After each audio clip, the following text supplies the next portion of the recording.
Hello प्यारे बच्चों, welcome to our channel Edvilla point. तो चलिए बच्चों स्टार्ट करते हैं। Worksheet number 59, science class 10th English medium, human eye and colourful world.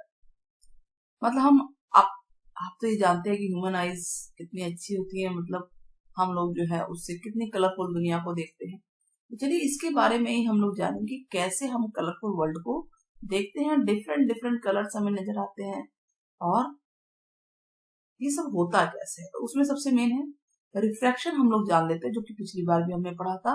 Refraction क्या है? जब लाइट किसी एक मीडियम से दूसरे मीडियम में ट्रेवल करती है तो वो बेंट होती है और उसका डायरेक्शन भी चेंज होता है। यही पढ़ा था ना हमने।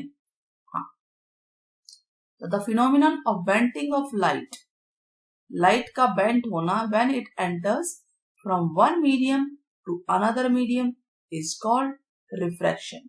जैसे लाइट, सीधी लाइट ट्रेवल कर रही है, एयर में ही बेंट होती है। एयर के अंदर देखिए हमारे एटमॉस्फेयर में अलग अलग डेंसिटी के एयर पार्टिकल है, तो लाइट कई बार बेंट होते हुए हमारे तक पहुंचते हैं। हम लोग ये भी जानते हैं कि वैक्यूम में लाइट स्ट्रेट लाइन में जाती है। जो भी बच्चे नए जुड़ रहे हैं तो जरूर देखिए पिछली वर्कशीट्स को, वीडियो के थ्रू हमारे चैनल पे काफी क्लियरिटी आएगी। तो सबसे पहले हमने रिफ्रैक्शन जान लिया। नाउ प्रिज्म क्या होता है? It is pyramidal piece. हमने reflection of light glass slab के थ्रू पढ़ा था पिछले बार। तो अब है it is pyramidal piece. Prism क्या होता है? पिरामिड टाइप का पीस होता है, देखा होगा, ट्रायंगुलर ग्लास बेस होते हैं उसके। ठीक है, ये देखिए आपके सामने डायग्राम है, यहाँ पे प्रिज्म आप देख सकते हैं। थ्री रेक्टेंगुलर सरफेस होते हैं, 3 रेक्टेंगुलर सरफेस होते हैं। यानी आप कॉपी देख लीजिए, 3 कॉपी के गत्ते होते हैं ना, गत्तों को मिला के जैसे शेप बनती है वो प्रिज्म जैसी शेप बनती है। इस तरह का तो ट्रायंगुलर बेस बन जाएगा, उधर भी और इधर भी, आगे और पीछे। और जो इस तरफ होता है, इस तरफ होता है, इस तरफ होता है, रेक्टेंगल होता है बेस, और उसका ये डायमंड ट्रायंगल दिखाया हुआ है। एंगल ऑफ प्रिज्म क्या होता है? Angle between the adjoining lateral surface, उसको बोलते हैं एंगल ऑफ प्रिज्म। ठीक है, जो ये 2 सरफेस हैं इनको जुड़ जाता है, इनके बीच में जो एंगल बनता है इसे कहते हैं एंगल बिटवीन लेटरल सरफेस। तो चलिए हम ये जानते हैं कि प्रिज्म में रिफ्लेक्शन कैसे होता है। We have study reflection through rectangular slab. Rectangular slab में हमने पढ़ा था ना पिछली बार ही कि स्लैब में लाइट, अगर लाइट एयर से आ रही, एयर रेयर मीडियम है, फिर डेंसर में आई, फिर ग्लास स्लैब से बाहर निकल जाती है डेंसर से रेयर मीडियम में। तो हमने ये सब पढ़ा था कि लाइट कैसे बेंड होती है, कैसे उसका रास्ता चेंज होता है। तो refraction through prism is slightly different. Prism में रिफ्लेक्शन थोड़ा सा डिफरेंट है in the sense of direction of emergent ray is different than direction of incident ray. चलिए इसको पढ़ के देखते हैं, हम समझते हैं कैसे होता है। प्रिज्म में क्या होता है, एक वर्ड हमने डिस्पर्सन भी पढ़ा था ना, डिस्पर्स होती है लाइट। ठीक है, चलिए इसको प्रिज्म के थ्रू देखते हैं। देखिए ये इंसिडेंट रे आ रही है, आई प्रिज्म यहाँ पे टकराई, तो ये दूसरा मीडियम आ गया, प्रिज्म आ गया। तो जहां टकराती है हमने बताया उस पॉइंट से हम नॉर्मल बनाते हैं 90 डिग्री पे। तो नॉर्मल के साथ जो एंगल बनेगा वो बनेगा angle of incident. Incident ray angle of incident. अब क्या होगा, क्योंकि बाहर एयर है, एयर रेयर मीडियम है और प्रिज्म जो है डेंसर मीडियम है। प्रिज्म क्या है? डेंसर मीडियम है। तो नॉर्मल ये है, आप देखिए लाइट को सीधे जाना था, ये ऐसे जाना था, लेकिन क्योंकि रेयर से डेंसर मीडियम पे आएगी तो लाइट जो है सीधा ना जाके वो नॉर्मल की तरफ मुड़ गई, ये मुड़ गई, नॉर्मल की तरफ आ गई। तो एंगल देखिए, नॉर्मल और लाइट रे का जो एंगल है, ये इस रे को क्या कहेंगे? रिफ्रैक्टेड रे। इंसिडेंट रे अंदर आ गई तो रिफ्लेक्टेड रे है, और रिफ्लेक्टेड रे और नॉर्मल के बीच में जो एंगल बनेगा एंगल ऑफ रिफ्रैक्शन होगा। अब ये इस मीडियम को फिर पार भी तो करेगी ना, इसको प्रिज्म को, तो पार कर रही है, वापस एयर में गई। ये एयर है, रेयर मीडियम, यानी डेंसर से रेयर पे जा रही है। पहले तो इस पॉइंट को देखिए, इस पॉइंट पे नॉर्मल बनाइए, नॉर्मल होगा ये 90 डिग्री बन गया। अब हम ये जानते हैं कि डेंसर से रेयर मीडियम पे वापस अगर लाइट जाती है तो नॉर्मल से दूर भागती है। अब क्या था ना, इस लाइट को ऐसे जाना था, ऐसे ऐसे ऐसे, नहीं गई, कैसे गई? ये नॉर्मल से दूर आ गई इस तरफ, तो ये जो एंगल बना ये बनेगा एंगल ऑफ एमरजेंट यानी ई। तीन तरह के रे हो गई ना, देखो बेटा, इंसिडेंट रे, रिफ्लेक्टेड रे अंदर की, और बाहर है एमरजेंट रे, ठीक है। एंगल बना है angle of incident, angle of reflection, angle of emergent. अब हम देख रहे हैं कि ओरिजिनल पाथ तो इसका ये था, ओरिजिनल पाथ तो ये था और निकली इस तरह से, तो इनके बीच में जो एंगल बना ये वाला एंगल जो है, और मैं इसको सीधे आगे लेके जाऊं ऐसे, तो इनके बीच में एक एंगल बन रहा है, वो ये एंगल है, ठीक है। ओरिजिनल रे आई है ये, तो कितनी डेविएट हुई, जानी तो वो सीधी ऐसे थी और वो यहां से निकली है, तो ये जो एंगल बना है ये वाला एंगल, इसको बोलते हैं एंगल ऑफ डेविएशन, ठीक है। Angle between incident ray and emergent रे जो है वो एंगल ऑफ डेविएशन कहलाएगा, डी एंगल ऑफ जो डिस्पर्सन एंगल ऑफ डेविएशन, मतलब कितनी डिस्पर्स हुई है जो रे है वो इतनी हुई है। आप ये देख रहे हैं कि जो एमरजेंट रे है और इंसिडेंट रे है इनके बीच में जो एंगल बना, डिस्पर्सन एंगल ऑफ डेविएशन। तो चलिए, डिस्पर्स हुई तो क्या होता है, प्रिज्म में डिस्पर्शन क्या होता है, डिस्पर्शन का मीनिंग क्या है सर, ये समझते पहले। डिस्पर्शन का मतलब ये होता है कि एक व्हाइट लाइट हम देखते, चारों तरफ व्हाइट व्हाइट नजर आता है लाइट, जब वो प्रिज्म से पास होगी ना तो स्प्लिट हो जाएगी, यानी कि टूट जाएगी, बट जाएगी 7 कलर में, ठीक है। और इसी फिनोमिनन को, इसी घटना को कहते हैं डिस्पर्सन। और वो 7 कलर होते हैं विबग्योर, विबग्योर याद कर लीजिएगा, V for violet, indigo, blue, green, yellow, orange, red, ठीक है। आप ये देखिए, इस तरह से लाइट आई और इस तरह से ये डिस्पर्स हो गई, यहाँ वायलेट है यहाँ रेड है, नीचे से ऊपर चलना है विबग्योर। तो हमने ये देखा कि एक स्पेक्ट्रम बन गया, हम देख रहे हैं कि 7 कलर आ गए, इस तरह के कलर आ गए, है ना। और सबसे लंबी डिस्टेंस और सबसे छोटी डिस्टेंस हम लोग जानेंगे। हम देख रहे हैं इसकी डिस्टेंस सबसे ज्यादा लंबी है रेड की और इसकी छोटी है। जो वेव की लेंथ है, ये वेव देखिए ऐसे वेव आ रहा है, इसकी लेंथ छोटी होती है वॉयलेट वाले की और इसकी लेंथ बड़ी होती है। स्पेक्ट्रम कैसे बना, the white light is formed by combination of 7 colour.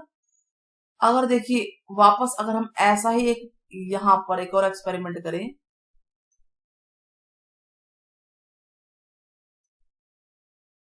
बिल्कुल ऐसा एक प्रिज्म और लगा दें यहाँ पे,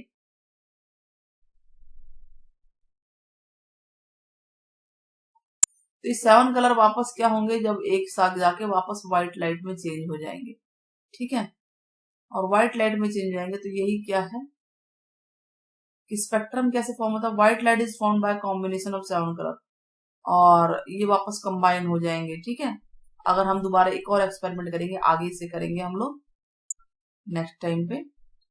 तो स्पेक्ट्रम क्या है, the white light is formed by combination of 7 colour, each colour have different wavelength, सबकी अलग अलग वेवलेंथ होती है, और डिफरेंट वेवलेंथ हम जानते हैं, सबसे नीचे वाई होगा और ऊपर आर होगा। तो रेड कलर की वेवलेंथ सबसे ज्यादा है, सबसे ज्यादा डेविएट, लीस्ट डेविएट होता है वो अपने पोजीशन से, और वायलेट जो है सबसे शॉर्टेस्ट वेवलेंथ है और वो सबसे ज्यादा डेविएट होता है।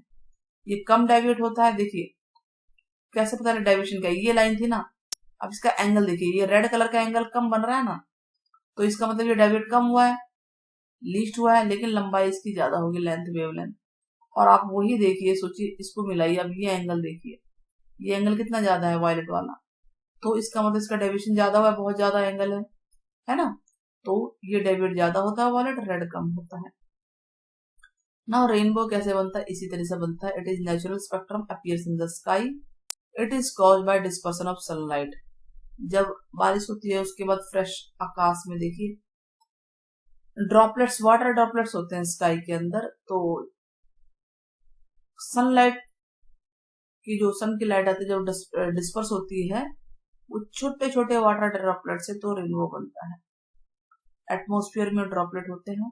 Rainbow is always form in the direction opposite to sun, sun के अपोजिट डायरेक्शन में बनता है। वाटर ड्रॉपलेट जो है प्रिज्म का काम करते हैं और सन लाइट एंटर करती है वाटर ड्रॉपलेट में और वो रिफ्लेक्ट होती है, डिस्पर्स होती है, ठीक है, और फिर रिफ्लेक्ट बैक होती है। इंटरनली उसका रिफ्लेक्शन होता है, तो फाइनली क्या होता है, वो रेन ड्रॉप के रूप में नजर आती है और पूरी एक लड़ी जो है रेनबो हमें नजर आती है। देखिए हमें दिखाते हैं एंगल ऑफ डाइवर्शन क्या होता है, इनवर्सली प्रोपोर्शनल वेवलेंथ के। वेवलेंथ जितनी ज्यादा होगी एंगल ऑफ डाइवर्शन उतना ही कम होगा। देखिए ये व्हाइट लाइट आई, सनलाइट आ रही है, ये वाटर ड्रॉपलेट सर्कल सब बनाए हैं, अंदर आएगी डिस्पर्स होगी, साउंड कलर होगी, टोटल इंटरनल्स वापस अंदर का ही डिस्पर्सन होगा और जब हमारी आंखों तक पहुंचते तो हमें जो है 7 कलर रेनबो के रूप में नजर आते हैं। ध्यान देना है, ठीक है। तो पहला क्वेश्चन, डिफरेंस बताना है refraction of light, refraction through glass slab and refraction through prism. तो देखिए प्रिज्म तो हमारे सामने ये रहा, तो क्वेश्चन नंबर यहां से आप यहां तक बताएंगे विद डायग्राम, आप बताइएगा। क्वेश्चन नंबर 1 2 देखिए, इसका क्वेश्चन नंबर 1 का जो ग्लास स्लैब है वो ये रहा, when light travels through air enters glass slab they reflected and bend towards normal, now direction of reflected ray change हो जाता है and it comes out of the glass slab into air, since the ray of light travelling from denser to medium, denser medium से rare में जाएगी तो ये जो है अवे जाएगी। पहले देखिए रेयर मीडियम था जो मैंने पहले बता रखा है, और ये डेंसर मीडियम है, फिर रेयर मीडियम है। तो रेयर से डेंसर में आएगी तो नॉर्मल की तरफ मुड़ती है, देखिए लाइट ये है, और जैसे डेंसर से रेयर पे जाएगी तो ये नॉर्मल से दूर जाती है। तो हम ग्लास स्लैब का बना देंगे, हमने पिछली बार भी किया था, और उसके बारे में थोड़ा सा लिख देंगे। क्वेश्चन नंबर 1 में ये भी बताना है और ऊपर का भी बताना है। वो प्रिज्म का था और फिर ग्लास स्लैब, 2 चीजें पूछी गई है ना। Now question number 2, how is rainbow form, rainbow कैसे बनता है आफ्टर रेन्स, जब रेन्स होती हैं, बारिश होती है, तो उसके बाद रेनबो कैसे बनता है। तो क्वेश्चन का आंसर हम करते हैं। रेनबो जो है हमें पता है कि always form in the direction opposite to sun, water droplets होते हैं, प्रिज्म का काम करते हैं, और टोटल इंटरनल रिफ्लेक्शन, पहले तो रिफ्लेक्ट होती है, फिर रिफ्लेक्शन होता है, और फिर रिफ्लेक्ट होती है, तब जाके रेनबो बनता है। तो ये है क्वेश्चन नंबर 2 का आंसर। न कलर ऑफ रेड, रेड की वेवलेंथ क्या होती है, ज्यादा की कम, लॉन्गेस्ट, सबसे ज्यादा होती है, और वॉयलेट, वॉयलेट की शॉर्टेस्ट होती है। शॉर्टेस्ट क्या, wave length. Define angle of deviation, angle of deviation क्या होता है, तो angle of deviation inversely proportional है किसके, वेवलेंथ के।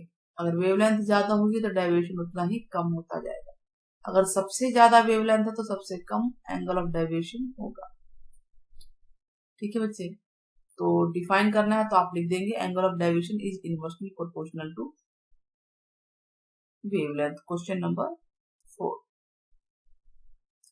बस क्लियर हो गया।